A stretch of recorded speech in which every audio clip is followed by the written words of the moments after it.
America Iran போர் சூழல் காரணமாக உலகம் முழுவதும் பதற்றமான சூழல் ஏற்பட்டுள்ளது. ஈரானில் விழுந்த ஏவுகணையின் தாக்கம் நம் வீட்டு அடுப்பங்கரை வரை எதிரொலிக்க தொடங்கிவிட்டது. இந்த நிலையில்தான் நாடாளுமன்றத்தில் பிரதமர் மோடியின் பேச்சு மக்களை அச்சத்தில் ஆழ்த்தியுள்ளது. हम कोरोना के समय भी एकजुटता से ऐसी चुनौतियों का सामना कर चुके हैं।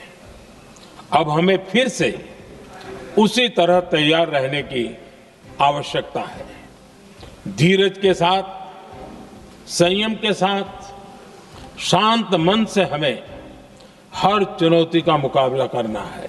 கொரோனா காலம் ஒரு பேரிடர் காலமாக இருந்ததை யாரும் மறந்திருக்க மாட்டோம். கொரோனா கால சவால்களை நாம் சந்தித்த போது எப்படி ஒற்றுமையுடன் செயல்பட்டோமோ அதே போல தற்போதைய சூழலை எதிர்கொள்ள வேண்டும் என பிரதமர் பேசியது மீண்டும் ஒரு லாக்டவுன் போல கடினமான காலத்தை கடக்க வேண்டுமோ என்பதுதான் சமூக வலைதளத்தில் பேசு பொருளாகி உள்ளது. உலகம் முழுவதும் ஏற்பட்டுள்ள எரிசக்தி தட்டுப்பாடுதான் இந்த பதற்றத்துக்கு காரணம். ஈரானின் ஹார்மோஸ் நீரிணை வழியாக போதுமான எரிபொருள் கிடைப்பதில் சிக்கல் நீடித்து வருகிறது. உணவகங்களில் நிலவும் சிலிண்டர் தட்டுப்பாடு நாளுக்கு நாள் அதிகரித்து வருகிறது. சிலிண்டர்களின் விலை ஏற்றம் மெல்ல மெல்ல கேள்விக்குறியாக்கி வருகிறது. உதாரணமாக 2100 ரூபாய்க்கு வாங்கும் சிலிண்டர்களை 5500 ரூபாய் வரை பணம் கொடுத்து கள்ளச்சந்தையில் வாங்கி பயன்படுத்தும் அளவுக்கு வியாபாரிகள் தள்ளப்பட்டுள்ளனர். பெட்ரோல் பங்குகளில் ஒரே இரவில் மக்கள் கூட்டம் அலைமோதியதும் எரிபொருள் தட்டுப்பாடு ஏற்பட்டு விடுமோ, இயல்பு வாழ்க்கை பாதித்து விடுமோ என்ற அச்சத்தில் நடந்தவை. அன்றே சில தனியார் ஐடி நிறுவனங்கள் ஒர்க் ஃப்ரம் ஹோமை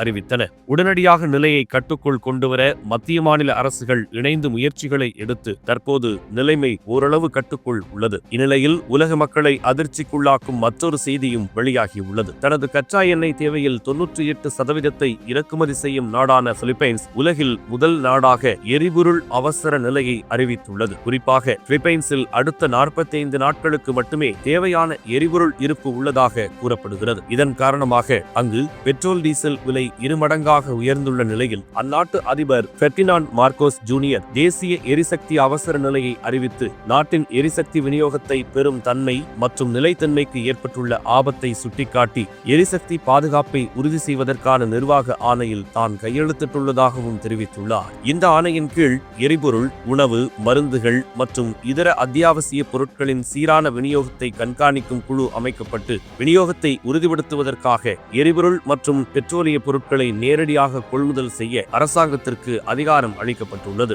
இந்த அவசர நிலை பிரகடனம் ஓராண்டு காலத்திற்கு அமலில் இருக்கும். தேவைப்பட்டால் அதிபரால் இது நீட்டிக்கப்படலாம் அல்லது ரத்து செய்யப்படலாம் என்று கூறப்பட்டுள்ளது. மேலும் அரசு அலுவலகங்களுக்கு 4 நாள் வேலை வாரமுறை அமல்படுத்தப்பட்டுள்ளது. அவசர நிலை அறிவித்த பிலிப்பைன்ஸ் நாட்டினை தொடர்ந்து இலங்கை, மியான்மர், பூட்டான், பாகிஸ்தான் உள்ளிட்ட 14 நாடுகளும் எரிபொருள் பயன்பாட்டில் கட்டுப்பாடுகளை அறிவித்துள்ளன. இலங்கையில் எரிபொருள் ரேஷன் முறை கட்டாயமாக்கப்பட்டுள்ளது.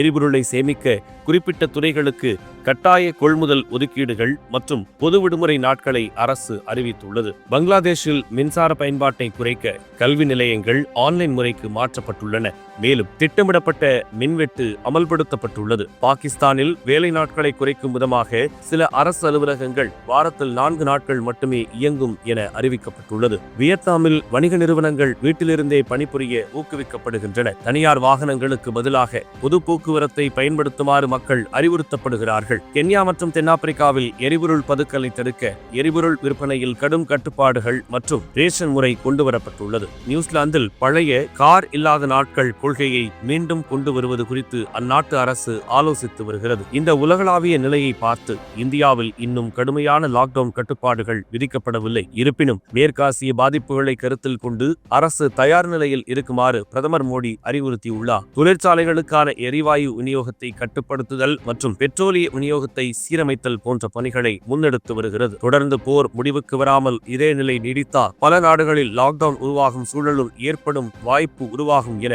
வல்லுநர்கள் தெரிவித்துள்ளது உலக மக்களிடையே அதிர்ச்சியை தந்துள்ளது.